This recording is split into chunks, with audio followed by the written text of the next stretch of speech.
Good morning!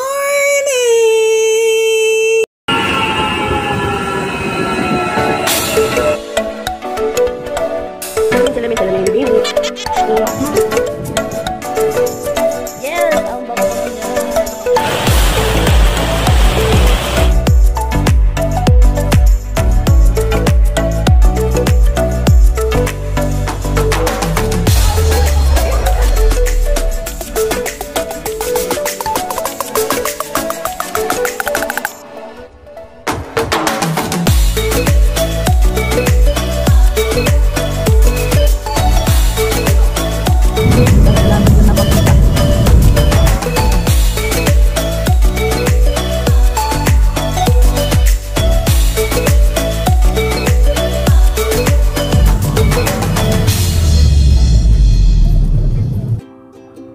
Oh, diva, ang fresh ng aking lettuce. Yes, sinarvest ko na yung mga lettuce natin sa likod.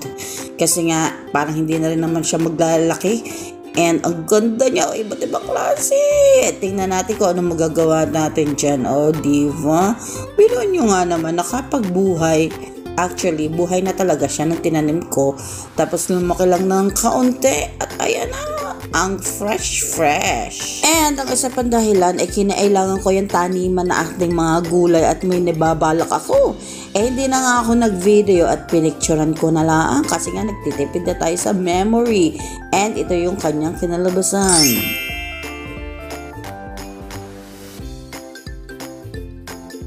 Diva, at sana nga'y lumaguya yan dyan at ang dami na nga niyang mga anak. Baka sa isang araw ay itatanim ko na rin yung mga anak nila. At inilabas ko na isang ahating halaman na dati pinagtamnan ng kamatis kasi nga wala na siyang kapag-asa. At sana nga ay lumago din yan at maging strong, hindi mababuwal ng hangin. At ang problema ngayon, ang dami na natin available na paso. Ano kayong matanim dyan? Kaya lang ang lupa, wala na ulit. Wala pa ang budget. Tapos yung ating air plants ay sana'y gumanda-ganda pa. Kasi nga nagkaroon na siya ng damo sa loob at inalis ko yung mga damo-damo para okay na okay. At namumulaklak din siya. Kailan kaya yun? Nabalitaan ko na nga kay Rapaboy na may season 3 na ng Squid Game. Siyempre, hindi natin yung palalampasin. It's time to watch na. And maya-maya may pupuntahan tayo. And itouch na nga gogora na ang lola nyo. Siyempre, picture muna. At dito nga tayo, nagbas lang ako. Dahil may pasok si lolo. May appointment nga ako dito sa ating clinic para sa ating, vaccine. Ganito kasi yun. Meron kasing nag-text sa akin at ako daw ay 45 na. Kailangan ko na magpa-vaccine. Booster yun. Pagdating ko nga dito, pwede na daw din kung ma-avail yung aking sa sa screening, yung parang sa pap smear para makita natin yung kung meron tayong cervical cancer. Yun, in-avail ko na rin yun at free. At kaya nga lang, ganito nga lang yun. Diva, ang ganda ng aming clinic. Ganito yun. Kung noon ay may nag-a-assist sa atin para tayo ay mapap smear, ngayon naman parang swab na at ikaw na talaga ang gagawa sa sarili mo. Yung parang sa test ng COVID, yun, may isusuksok ka doon. Kung sa ulo yung, kung sa ilong yung sa swab, sa COVID, alam nyo na kung saan yung sa yung screening. And intay ko na lang daw yung result, ite-text na lang ako. Pag malala, tawag daw ang marireceive ko. Tingnan natin, abangan natin. Baka naman may cancer na lola nyo. Oh no! And dumiretso pa nga ako at dito na nga ako nakarating sa Pack and Save dahil magkalapit lang na walking distance lang. So may nakita ko mga halaman, ang gaganda, diva. Pero wala mo lang balak ang lola nyo at wala akong pambili. At ito nga, yung sa ating title, merong pagbabago. Itong pagsisimulang pagbabago ulit sa aking buhay. Throwback muna tayo. At yan nga, may babalak akong magpaputol. Magpapagoy. Magpapagupit nga ng buhok ang lola nyo. At yun yung first time nating short hair. Yes, short hair ang gusto ng lola nyo ngayon. At ayan ang ating picture nung bata pa si Rapaboy. And may nakausap nga ako at ito na. Pupunta na natin siya. Excited much ng lola nyo.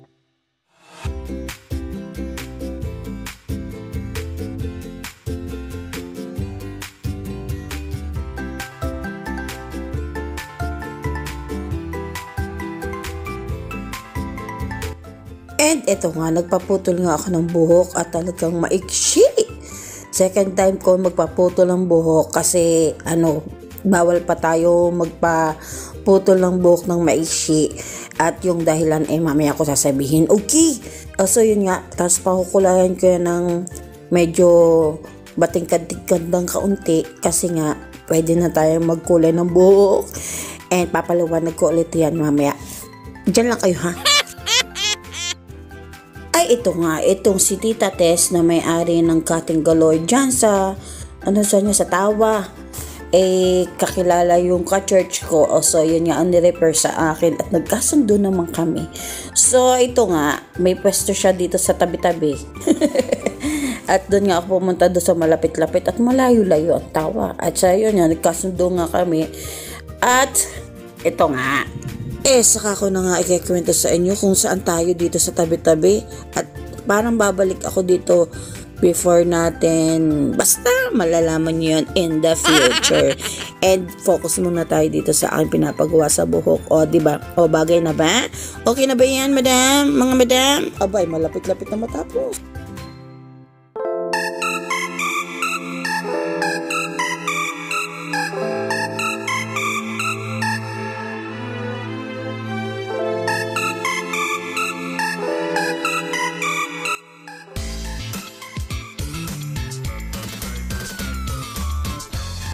O, diba? Mga ilang taon ang nabawas. And thank you, Tita Tess. And see you soon. And syempre, pag uwi, picture-picture po rin. Bagay ba, mga madam? And yes, gaya po ng alam nyo, magkasama kami ni Rapa Boy sa pagiging choir member. And ayan yung picture namin early this year lang. And syempre, dapat may solo lola nyo. At kasama natin si Lolo. Naman siya, scan. Aboy, sige pagpapapugi. And yes, meron nga magiging pagbabago sa amin ngayon, year na to. At kung napapansin nyo, lagi ko yung binabanggit na meron pagbabago sa buhay namin mag-asawa.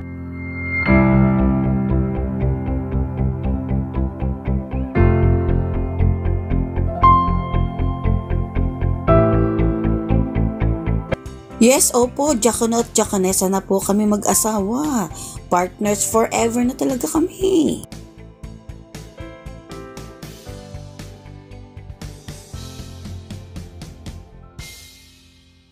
And next day, back to work na ulit ang lola nyo. Siyempre, non-stop picturean ulit yan. Diba? Paganda, pagkakahawi ng buhok. Pero hindi nga lang masyado obvious yung kulay niya. Pero okay lang. Re-retouch na lang natin ulit kasi medyo maitim talaga yung buhok. Pero nakikita ko, nagkakaroon na naman ako ng mga uban-uban. At medyo hibla-hibla lang kaya hindi masyadong halata. And dahil ako yung early bird ay tambay muna tayo dito sa tabi-tabi. At suot ko ang aking katas ng IRD. And then lunchtime nga ay feeling nagda-diet at healthy ang lola nyo. And after work, alam na this. Buena mano sa gala, ang buhok.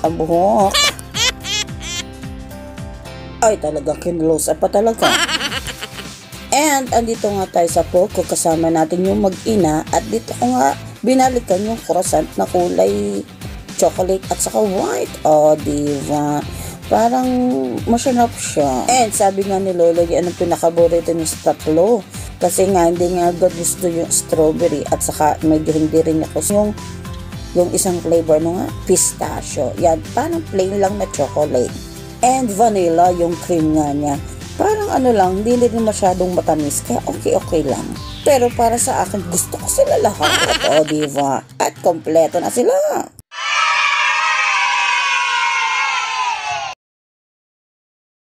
And one day, isang araw, may binalak na naman kaming tatlo. Saan naman kaya kami mapapadpad? Syempre, selfie ka dyan. At bumawi nga sa akin, nag-bash lang kami. Together with Ruby, and imimit na lang natin yung mag-ina.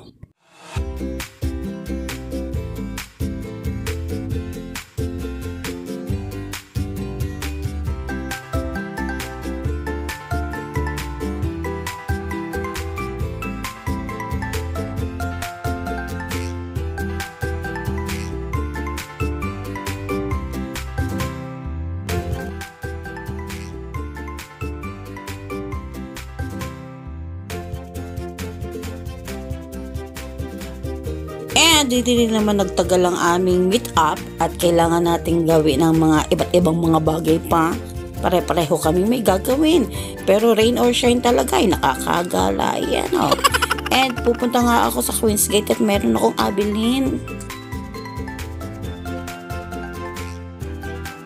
Ay, itich ga, bagay ga mga madam. And kung maaalala nyo yung ating mga lettuce ay bumili na nga ako ng pangsangkap dito. At tingnan nyo kung ano ating gagawin for today's video.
Oh, diba? First time kong gumawa niya at I'm sure kayang-kaya niya. Madali lang talaga.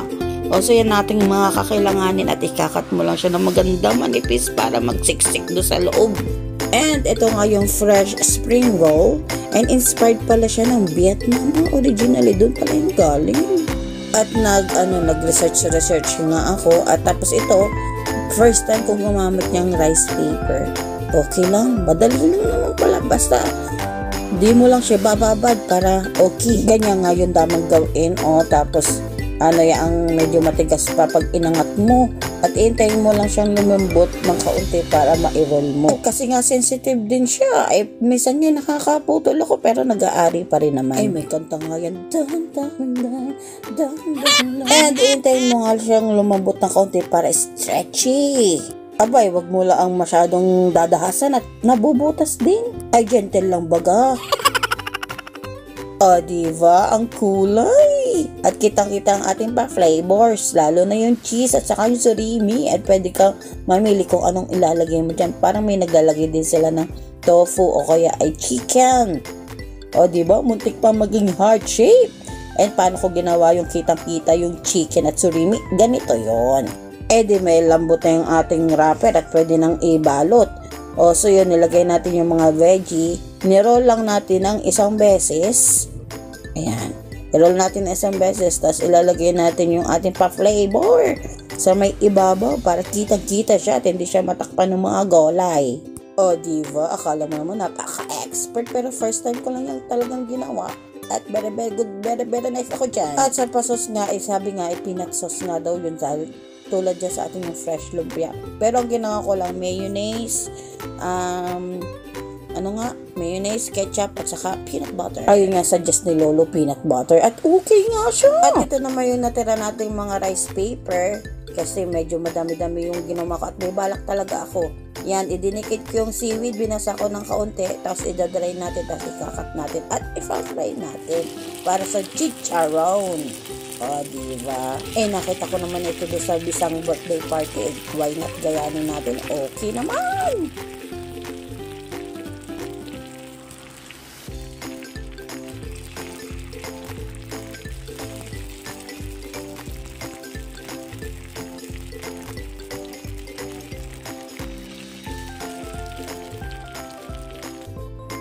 O, diba? Ready ng ating pang-merienda. Crunchy yarn. Sarap, lalo na pag may sausawan.